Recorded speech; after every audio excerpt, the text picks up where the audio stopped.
Yes, people. You're locked into Unity Radio with your boy Harvey Bishop, and I'm joined by a very special guest live in the studio right now. Manchester-based MC, producer, my good friend Superlative. Bro, how we doing? I'm alright, man. How you doing? Good to see you, bro. Good to have a little catch-up. Yeah, man, for real. It's been a while. So obviously, we know each other from studying together at Spirit Studios. We graduated together. I graduated with a degree in music production, and yours was a degree in electronic music production and live performance, That's right? the one, yeah. Come on, bro. But for anyone who doesn't know who you are, do you want to give them a little rundown who you are, what you're about, what you do? Yeah, man, I suppose. I'm like you say, I'm a rapper, producer, singer, A-class singer, actually. That's up for debate. Yeah, I'm not from anywhere. I'm from Wolves. I'm from Wigan. I'm from Bolton. I'm from Manchester. I live in Cheshire now. I'm a traveller. So yeah, I do a lot. I've been doing public speaking and all sorts recently. So you know, yeah, man. Been getting around. Yeah. You do it all. Now you MC, you produce, but that's not where your musical journey started. Is it true that you used to do beatboxing? I did, yeah. With the Boots and Cats? Yeah, man. So how did that come about? So I was just kind of mentioning this in the studio then. I started off as a drummer and did drum lessons, but I couldn't afford drums. So I was young in school, and to read the sheet music at the same time as rehearsing, I had to obviously have some sort of audible noise. So as I'm reading like the snare, I used to just make the snare noise as I'm reading the kick drum, and that was how I started beatboxing. And I thought, yeah, I enjoy this proper, so that's how I became a beatboxer. And was you official with it? Official, bro. I'm undefeated beatbox battler. So there's battles and everything. Yeah, I've only had one, but I'm undefeated. So I had it in Manchester at the whiskey jar. Is that what it's called? Oh yeah. Years ago, against a guy called Mushbox and Mushbox and another guy called Litabix, but he didn't make it. And yeah, I ended up winning. So yeah, man, it's on YouTube. You can watch it. I'm bald and also I'm proper young, man. I was still just Corey Brown, not Superlative. So I'm gonna check that out definitely. Yeah. So you use beatboxing. How did that transition into the rapping and the producing? Was that something that you was interested in at the same time, or did it come kind of? Nah, production. So I started off doing production. I grew up in Wolves, as I say, so I was around loads of bassline producers. My brother had a PC, we had Reason 3, and I just went to my brother's and used to just produce. I was trying to make like rock music, but I used to listen to like Panic at the Disco, Escape the Fate, that kind of stuff, and I'm trying to make that on Reason with bassline drums. Do you know what I mean? Just whole lots of kicks and stuff like that. It just didn't work, innit? Did that sound good? It was awful. We still got some of my original project files from back in the day, from like 2007. So I started off producing, and then I uploaded them to SoundCloud, and people just weren't listening to it. Like years gone by, it's got 4 plays. I'm 5 of them.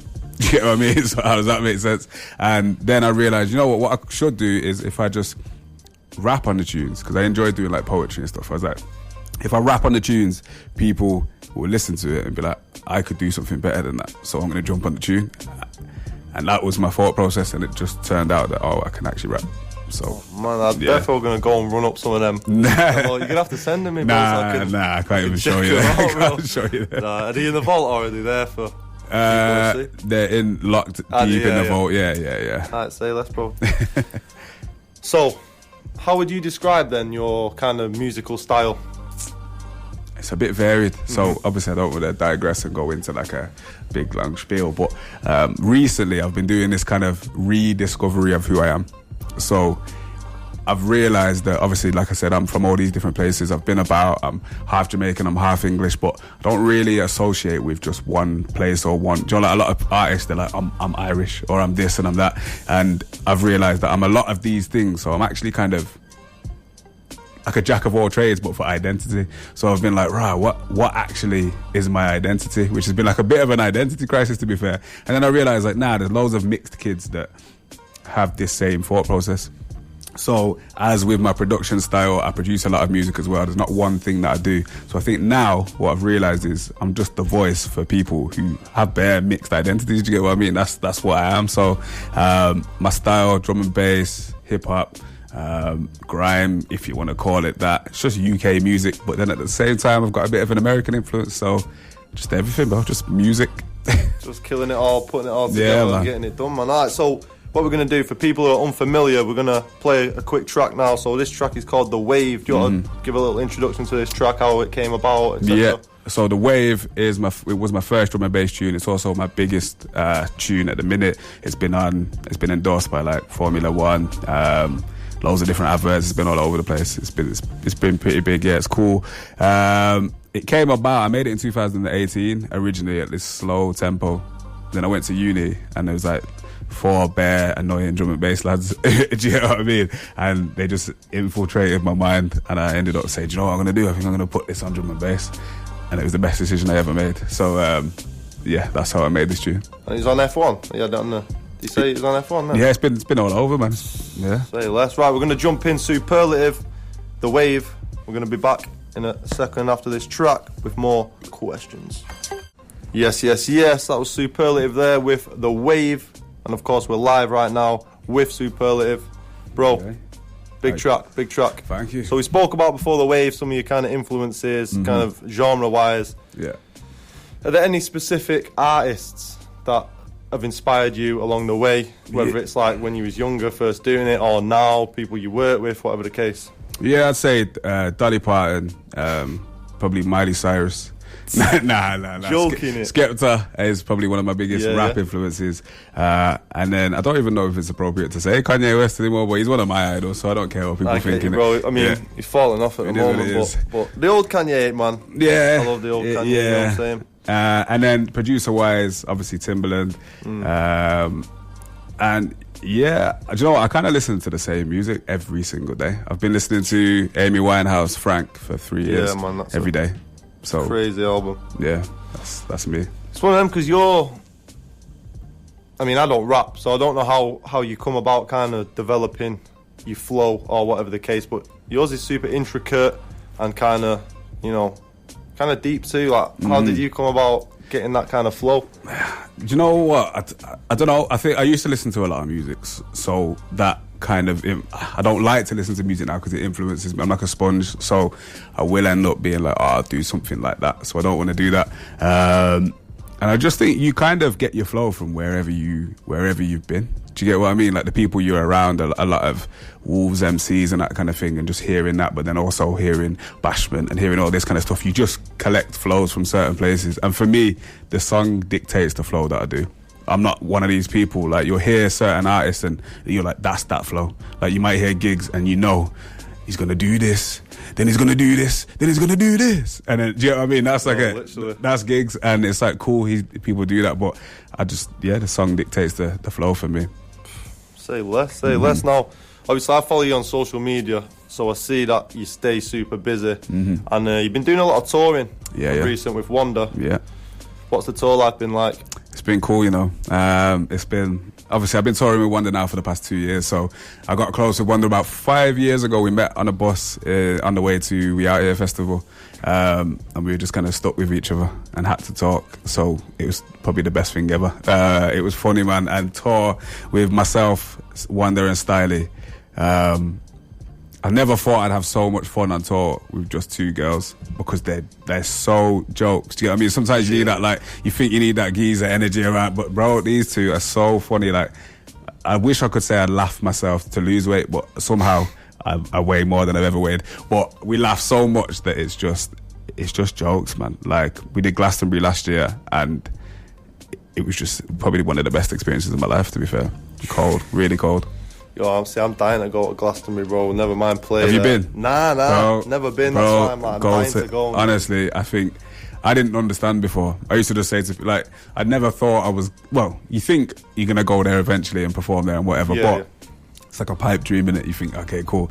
And then I got there, and now I understand the magic about that place. It's like being in a different world. Like, as soon as you're through those doors, you see people running to try and get in, and it's like, before I used to think, oh, people are posting for a month. Oh, Miss Glastonbury, oh, remember? Bro, I was doing the same thing. Like, it's one of those places where it's just, it's just cold. You need to go at least once 100%. In your life. No, I'm going to be out there, man. Well, if you play again, bro, you're going to have to box me the... Yeah, bro, it's so hard. Whatever, it's bro. so hard. Like, you need your... Like, I couldn't even let my girlfriend come. And, so, yeah. Oh, heavy. Right, so, back to the tour quickly. Where's, like, the latest city? I mean, outside of Manchester, is there any cities that surprised you on tour that is like, oh, this is the way it's at?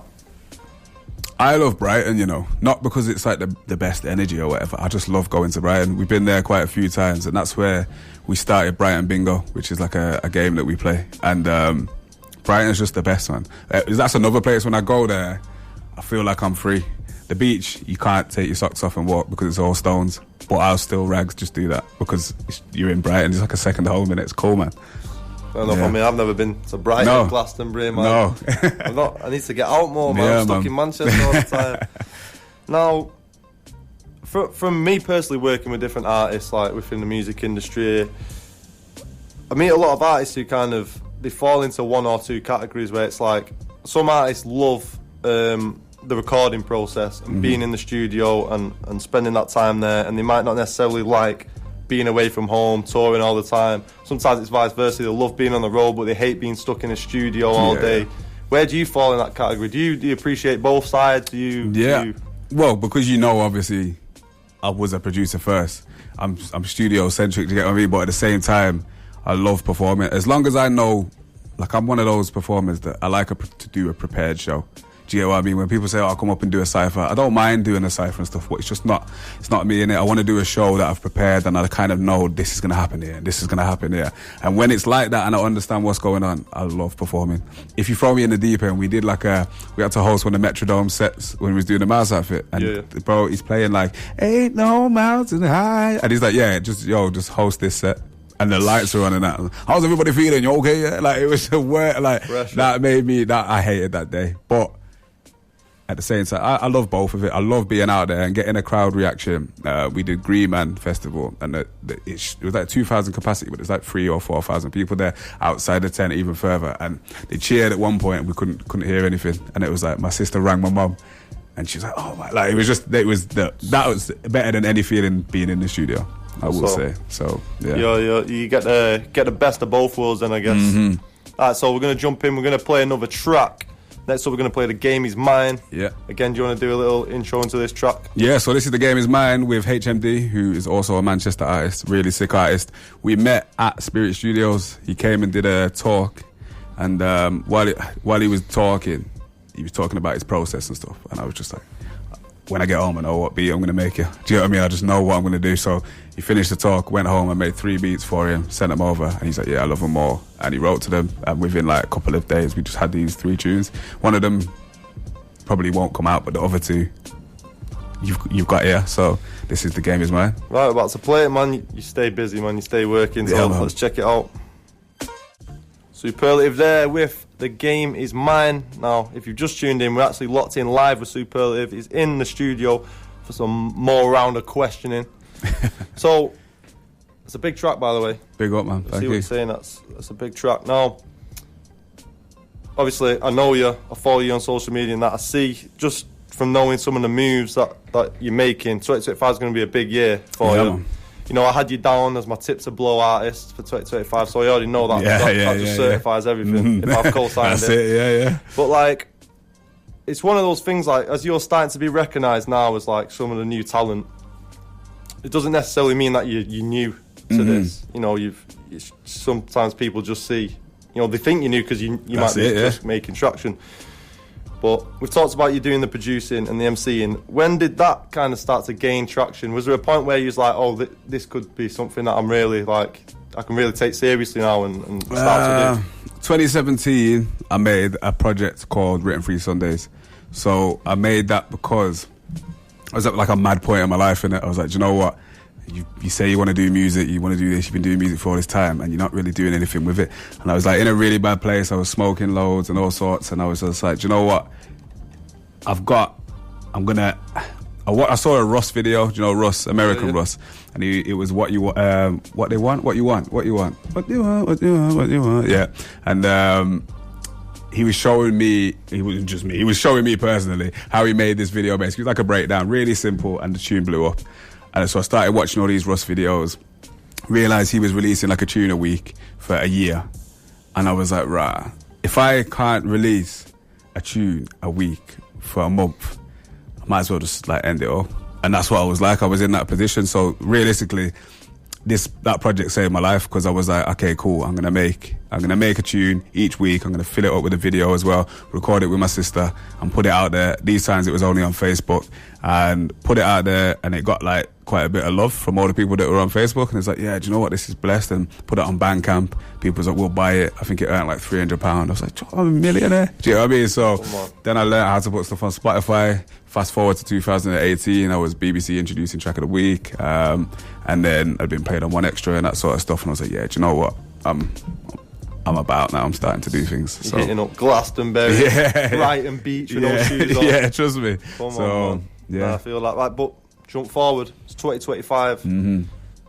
What have you got planned for this year? Is there anything that you've got coming up, or is there anything that you've got planned that's like you had planned at the start of the year, like this year I want to attack this? Yeah. So I've got something in my notes so that I make sure that I get it right when I talk about it, because it's pretty serious. But then also I'm going to South by Southwest, Texas. You going as well? Yeah. Jeez, come on. I'll see you there. Unity Radio intern Caitlin is in the studio. She's also going with her band South by Southwest. Oh, is it? Yeah. How are you getting there? We're going in on a train. A train? From where? Texas. Piccadilly? From Piccadilly. Yeah. You getting the same train? No, I'm flying. You're flying? That's rubbish. Yeah, it's only like 44 days. It's blessed. But South by Southwest, that's big. It's going to be cold, man. I'm going to get a tan. It'll be good. Sick. So, yeah, obviously South by Southwest, that's with OneDa and Stylie. That'll be mad. Never been to America before.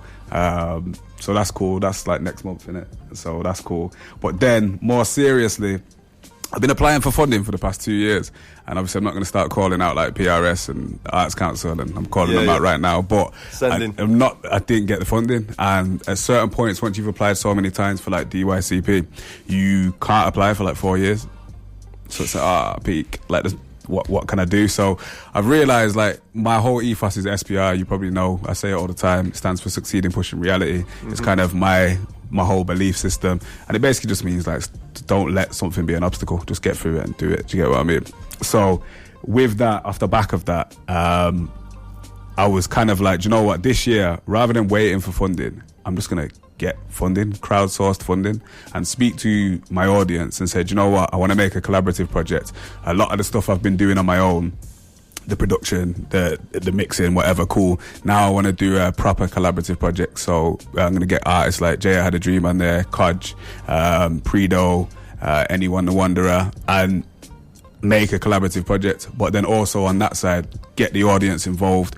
If you help us out to make this project, then you're going to be involved in it, and you're going to get all these behind the scenes to access and that sort of stuff. Do you get what I mean? So, and off the back of that, I've got like a Patreon that people are going to get involved in, and that's what my focus is realistically for this year, getting that project done, raising the £3,000. So if you're listening to this, go to my website, sprhub.com. Launches at the end of this month, and yeah, £20, man. Donate £20. There's a lot of stuff other people spend £20 on. If you're listening now, I know what you can spend £20 on. Don't spend it on that. Spend it on this project, this creativity. Big moves, man. Big moves. I need to rethink my plans for 2025, because I'm not going to no Texas. Damn. Come on a train. I might have to, bro. Yeah, you can get on the train. It's blessed. Manchester Piccadilly to Texas. Yeah, or if you do Victoria, it's 54 days. It's a bit longer. So if you start now, then you'll get there maybe a bit late. But man. Get there for the after parties and stuff. Actually, you spoke a little bit about a collaborative project, but Superlative, if we can speak this into existence now, who would your dream collaborator be? You can reach for the sky, you can go someone local, you know. UK, I want to make a tune with Little Sims. Okay, that's big. Skepta would be cool to make a tune with as well, to be fair, just because of the start, why, do you get what I mean? Why not? But then if we're talking big, Dolly Parton, Miley Cyrus. Now, to be fair, if you're making a tune with Dolly Parton would be absolutely cool. Do you know what I mean? Because then that's money in the bank forever. But I'd like to make a tune with Anderson .Paak as well, realistically. Sick. Again, I see the vibes. I see the similar vibes. Yeah. Something I've not even asked you yet. Something that I don't even know, even though I know you, but how did you come up with a name, Superlative, and how many times a week do you get called Superlative? Bro, Superlative, Super. That's it. KRS One son, I got announced on stage. He went, big up my man Super. Yo, and I was like, bro, attempt. this is supposed to be the biggest moment of my life here, Chris. Like, what? You says it on the sheet. But Superlative came from, I was in year 9. I had a teacher called Miss Atkinson. She was my English teacher. And she just said the word Superlative. And before that, I was called 10dB. Thank God for Miss Atkins, man. Yeah, Shout out. So obviously, I heard that word and I was like, do you know what? Superlative. Yeah, man. I kind of think that fits into how I feel. Do you get what I mean? I set myself a high standard, and this is me. So man. Superlative. That's could have been 10dB on air today. Yo. Probably would never have happened, bro. Do you get what I mean? Probably wouldn't have even reached out, bro. But exactly. That's Superlative. And for anyone listening, if you was wondering, it is Superlative. It's not Superlative. It's not Superlative. Yeah. But yeah, no, I feel that. Yeah, man. So, you got a new single out. Yeah. Dropped on Friday. 14th, yeah. It's Valentine's, but it ain't a Valentine's Day track. It's called I Got Nothing Left on that Ian Beale spiel. Yeah. Yo, cool. So. You've been stuck in that one up? Yeah, bro, I've been ready for that one, trust me. So talk a little bit about how the single came out. I made this a while back. I do this a lot, you know, like I sit on tunes for probably too long, but I made this a while back and it just felt like the right time to drop this tune. The energy was right. I thought, now I'm better at mixing, let's just get it out. And it's doing well, it's performing well, it's had some nice traction. Americans love it, English people love it, kids love it. I've got a real radio edit version, none of that kind of, it's a proper one. Yeah. So yeah, it just feels right, do you get what I mean? For the people. So what's it about? That I Got Nothing Left. It's just so I got nothing left. It's basically like, yo, cause all the time, and obviously I'm not gonna like say names and that, but people come to me for advice about things, and I don't mind giving advice. You know what I mean? I spend all of my time giving advice because I just think, why not? We can all win together. But then when the shoe's on the other foot and I need you for something, and you're not answering your messages, and you're blatantly reading my stories, and you're doing all that kind of stuff, it's like, bro, don't ask me for anything again. So I got, like, they're asking me for favours, tell them, I got nothing left. That's it, bro. I got nothing left. Like, I've got no energy for you, so just allow me in it. That's the vibe. Say less. I mean, depending on the relationship, it could have been a Valentine's Day track. Yeah, you know what I'm saying? Exactly. So, I mean, I'm pretty sure that this is a Unity Radio premiere of this track, unless Tassie's played it. Yeah, he has, yeah. Oh, I think, or did he play the wave? I'm not too sure.